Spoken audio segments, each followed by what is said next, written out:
about the Japan Summer Festival. Guys, it's coming up on Saturday, August 3rd at the, would you call it the Upper Cove Spring Park? We want to remind folks it's Upper not Cove. So Upper Cove. Okay, Sky Trail. Yeah, that's the right word for it. Yes, you're right. The entrance is right below or above Peaks Mill Elementary School. Okay, cool. Anything you want to mention before we get to the details of the event? Well, I want to remind everybody the City of Frankfort received a grant from the National Endowment for Arts, and we used it to do cultural events, but also focus on our amazing park system. So we specifically chose parks that people don't attend regularly. So Upper Cove, and then the next one will be German Festival at Capitol View. But the Japanese Fest is at Upper Cove. This is our third concert we're excited about. Yeah. I do love the idea of trying to spread some love around to our different beautiful parks that we have in Frankfort, because we all know how nice we mentioned the summer concert, and they have those on Broadway, and how nice that area is when traffic gets shut down, everybody's out there on the old Capitol lawn. But it's nice to remind folks, like, there's a lot of really cool parks. We have a huge park system for our community, so we just kind of want people. Everybody knows Juniper and that, so we want people to get out and see all the other cool spots. So we did Jazz Fest at State Stadium. We did Irish Fest at Riverview, and now Japanese is at Upper Cove. Yeah. So tell us about it, Ellie. Yeah, absolutely. So the festival starts at 3 p.m. on August 3rd, and it will run until 7 p.m. And we're really excited because we've partnered with JASC, or the Japan America Society of Kentucky, and they are helping us bring in some really talented and wonderful artists. So we've got Hiroko Lipman and Yuko Nagata, who are violinists and pianists.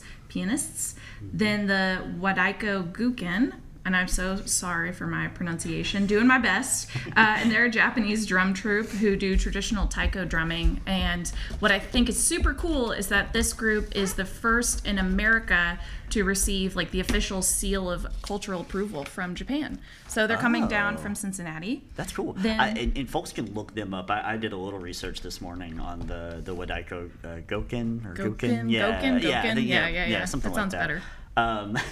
You can look them up online. They have a Facebook page, they have a website, but you can see their performances as well, and it seems really cool. I think they do classes. Yeah, they do. I think so. And they're like super, it's high energy, very powerful, like big drums. Not like, drum corps is very impressive in and of itself, but this is like they're the huge drums, just for, folks can see an image there, but there's something like that, and I think we've got a few other images too, but they're the huge ones that kind of sit up on a stand, and they have these massive mallets that they're like kind of, really, really cool. Yeah, you can see some there, and they put them on their, they have like a strap too, or they'll do performances, and super, super cool. It's gonna be awesome. I'm tying it in.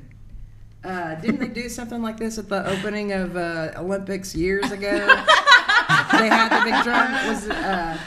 Was it when it was in Tokyo? It must have been. Right? Probably, and I think. But they had the drums. The drum, and we know the in Beijing I think they have similar kind of Chinese. It's different cultural instruments, but I think they have probably a version of that, like Chinese instruments as well. And I know they had the Winter Olympics in Japan within the last 10 years or so, didn't they? Maybe, I don't know. You're my Olympics expert, so I gotta lean on you. I mean, they were in Tokyo. Was Portugal?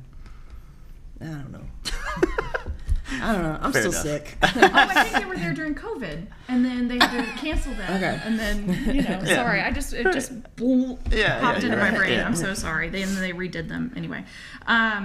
Then one of the things I'm most excited about is they're going to have the woman who played the Kyoto for the Memoirs of a Geisha soundtrack. She won an Emmy for it, so she's coming down, Masayo Ishigure. Wow. That's very cool. Yeah, so that's unbelievable. She's coming in from New York just for this concert, thanks to our friends at JASC. So we're super stoked. And the Kodo is, folks can look that up as well. But I guarantee if you've watched any sort of piece of television or a movie that takes place in Japan or a cultural kind of time period in Japan, you have heard the kodo, Absolutely. And it's one of those huge kind of string instruments, and it just sounds beautiful. Anytime I hear it, I just love it. Yeah, it's really, so even with these amazing performances, there's so much other awesome stuff that's going to be happening. So there's also going to be a cosplay contest for anybody who is interested in participating. There is a pretty exciting grand prize that's going to be provided by JASK. And to my knowledge, it does rhyme with Schmerplane Schmickets to Japan. So in that wheelhouse. What could that be? I don't know. It's crazy. Wild. And then there's also going to be trying on kimonos. There's going to be like sumo wrestler suits. There's going to be an American Ninja Warrior course. Whoa. Multiple food trucks. Japanese alcohol available there, and proceeds from alcohol sales are actually going to go to support JASK, which is great to be able to support that organization as well. So, and then we're going to have multiple traditional Japanese carnival games and multiple fun events for both kids and adults. So it's going to be stellar, and we're super excited about this partnership. And if you do attend, parking will be at the Peaksmill Elementary parking lot, and then you will be bused into the park because unfortunately scheme is really limited up there. Oh, yeah. So we're having to do some alternative parking schemas. Unless you have handicap parking, there is handicap accessible parking right outside where the park will be, and it's rain or shine. So And how much does the event cost to attend? I have such exciting news. It's a parks event, so it is free. Yeah, it's amazing. See, I knew that. I just wanted to make sure. You just show up. You just show up. You don't have to register. You don't have to get tickets. You just show up. We want you to show up. We want you to show up. It's a family event. Bring everybody. Bring everybody, please. And especially because we're hoping that this festival actually used to be the same one that was in Lexington every year. We're just transmuting it here to Frankfurt because, we're the capital. That's right. And we have really close connections to Japanese industry in our community.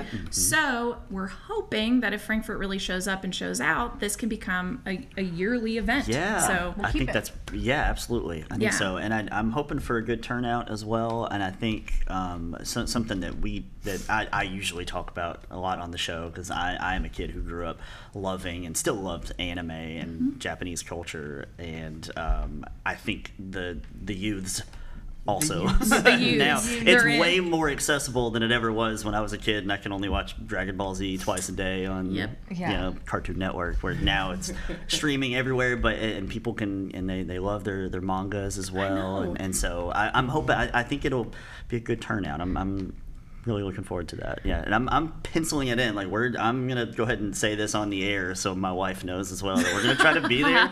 We're currently trying to plan a trip to Tokyo within the next year or two. So you better get your cosplay outfit going. You gotta. I don't know what I would wear, but I got. You gotta go. I got 8 days to figure it out. Yeah. I believe in you, Zach. You can absolutely do it. But also, more importantly, to go and support this awesome event, and then maybe I can get some travel tips from some folks about where to go and how to work that out. Totally.